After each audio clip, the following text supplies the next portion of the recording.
Hi, welcome. My name is Christina Strickland. I'm the managing partner of Rally Wealth and Benefits, and today we are joined by our president, Bruce Glenn, who also happens to be my father. We're going to be talking about one of the buzzwords that's been floating around lately, and that is financial freedom. What that means to you and how it is that working with a team can help you reach that. Okay, so you have a client walk in, and not a client yet, just a prospect. You don't know them. Sure. They walk in and you say, hey, tell me a little about yourself. How can we help you? And they say, well, I'm just looking to get financial freedom. Right. Where do we go from there? Yeah, absolutely. So that's when we get an put on our planning hat, and I try and give them the overall big picture of what we are about Rally and so on and so forth, and the planning side. But to boil it down, what we really need to have are some key data points. We need to know what their budget is going to be, how much they feel like they need to spend in retirement, and don't worry about inflation. We'll hook that into our planning mode. Does that, and we need to know what their sources of income are. What is Social Security estimates, and we like to look at what is it at 62, what is it at 65, what is it at 67, what is it at 70, and those all three have a different component time wise. That's why it's important. Although Social Security does step up a little bit more every month, you delay starting it. Right, until you do start it. If you have a pension involved, what kind of investments you have? Is there any kind of inheritance out there? What kind of debt do you have? But once we boil all this down, if we can get them, the goal is to get people to where they've got enough money to live on off their investments and their Social Security and pension or any other income sources to cover all their expected and future expected expenses. And so once you reach that number, that's your financial freedom number, and we can get that number for them in the planning process. Okay. So you're assuming financial freedom is just in retirement. But what if they're like 35 or 40 and they want financial freedom now? Well, again, you have to get to that financial freedom number. You have to know that you're saving enough, you're on path.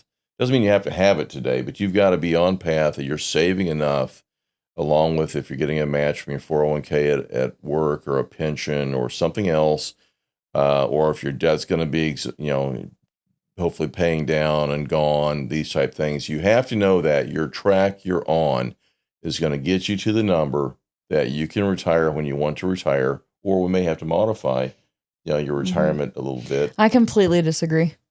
Oh, well, yes, you need to have retirement. My daughter should completely disagree with me. Go figure.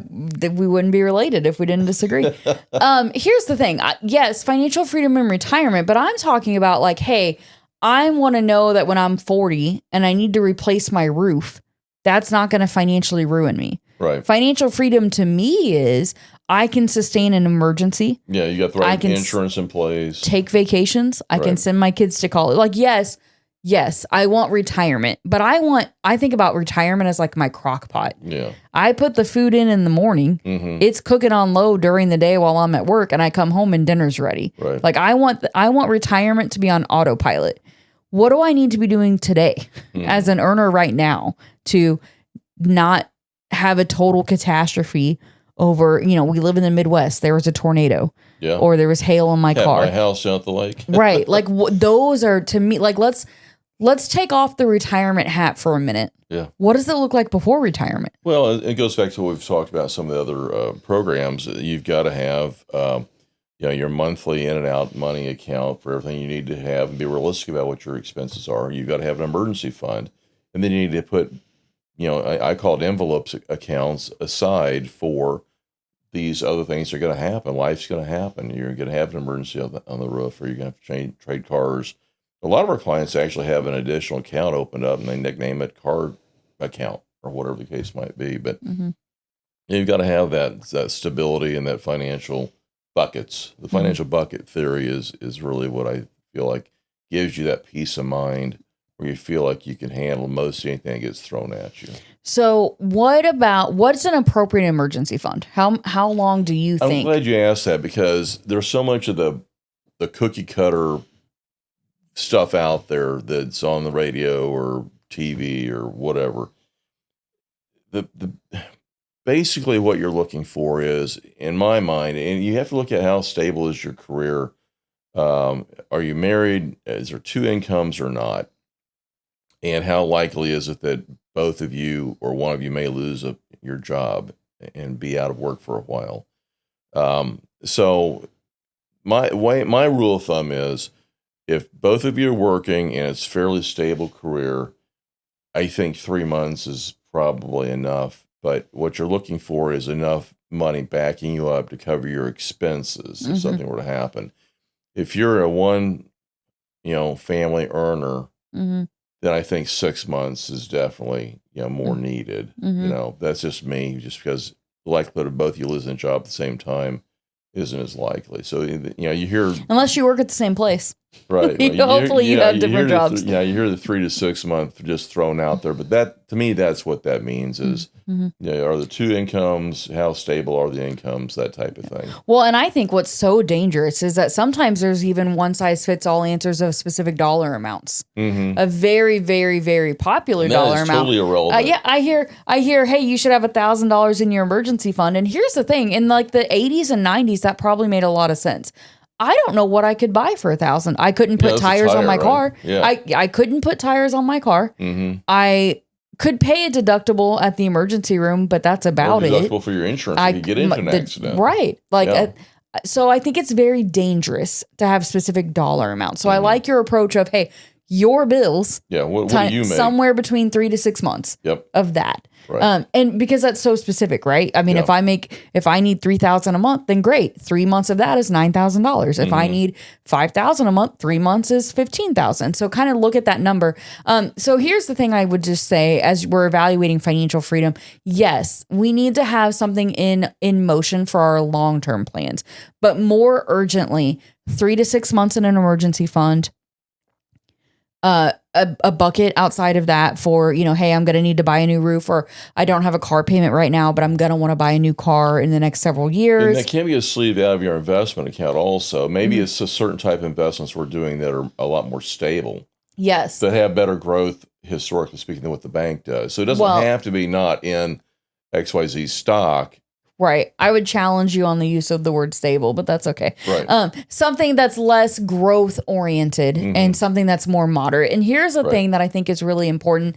And this is why it's so important to have a plan, because I am thinking of a client in my head right now that as soon as I say this story, no one else is going to know who I'm talking about, but they're going to know who I'm talking about. I can think of a client right now who is not enjoying their life today. Because they're so focused on retirement. Right. And if you are listening to this and you're a client of ours, you probably know that there are members of my family that didn't make it to retirement. And it breaks my heart because they spent their whole lives a little bit as you go, or hopefully you can. Yeah, Not saving and planning for. I'll do that when I'm retired. Yeah, I'll pay for that when I'm retired. You break a hip or something happens, and that's and I'm an example of that because I live life the way I want to live it, and I've lived life the way I wanted to live it for a long, long, long time. Now we're in pretty good shape financially, but I work hard and play hard, right? And I like our clients to have that kind of same philosophy also. Work hard, get your money working hard, but enjoy play, as well. Don't go crazy, moderate, do whatever is financially feasible, but don't just wait for tomorrow to enjoy life. You need to enjoy it as you go, because, and that, going back to the MIT longevity study information, there's so many things in it. I can't get into all of it, but one of the things is your longevity to a certain degree, and I think a strong degree, is based on your financial peace of mind and your happiness as well. Are you enjoying life? You do things that are happy for you. That all those things, they all build together to we're talking about a 360-degree financial happy place to be at. But I think the way I would just kind of sum it up is have a plan. Like, what is financial freedom to you? What is the plan? What are the important things in your life? And here's why the plan itself is so important, because your plan is how you're going to get to that financial freedom, but it could also be the reason you don't have financial freedom. And what I mean by that is that you could be saving so much for a specific goal that you might be overfunding that specific goal, which could be costing you financial freedom today.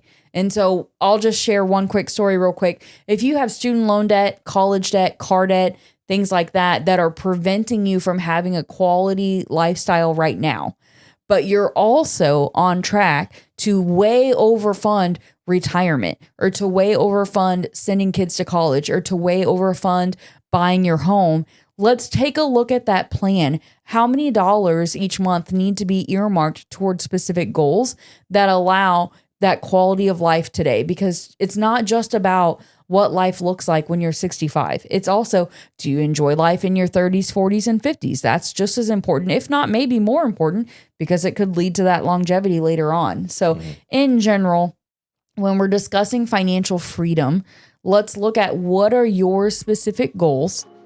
Are there any barriers towards achieving those goals? And how, as a team of comprehensive planners, can we help you overcome those barriers and work towards achieving those goals?